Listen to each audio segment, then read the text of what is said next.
අයියාලුවනේ අද ඔයාලව එක්කරගෙන යන්න හදන්නේ කංගසන්තුරේ ඉඳලා නාගපට්ටම් වලට මෙට්‍රෝ එයාත් ෆෙරි එකෙන්.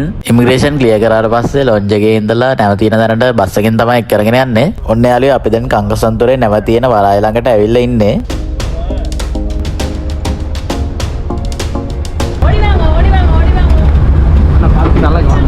ஓகே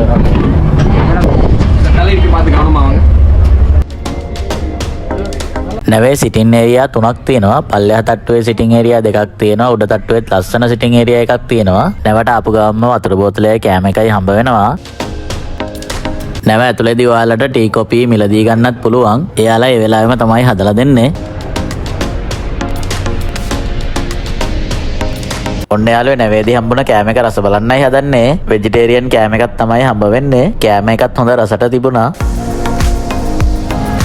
යාළුවනේ මේ තින්නේ මගේ බයිසිකලේ නැවෙන් අරන් ගියපු විදිය. ගලවලා බොක්ස් එකක දාන්න නැතුව බයිසිකලේ තිබුණ විදියටම තමයි නැවෙන් අරගෙන ගියේ. යාළුවනේ ඊළඟට ඔයාලව එක් කරගෙන යන්නේ නැවේ තියෙන වොෂ්රූම් එක බලන්න. හරිම ක්ලීන් ඉඩකට තියෙන වොෂ්රූම් එකක් තමයි නැවේ තියෙන්නේ.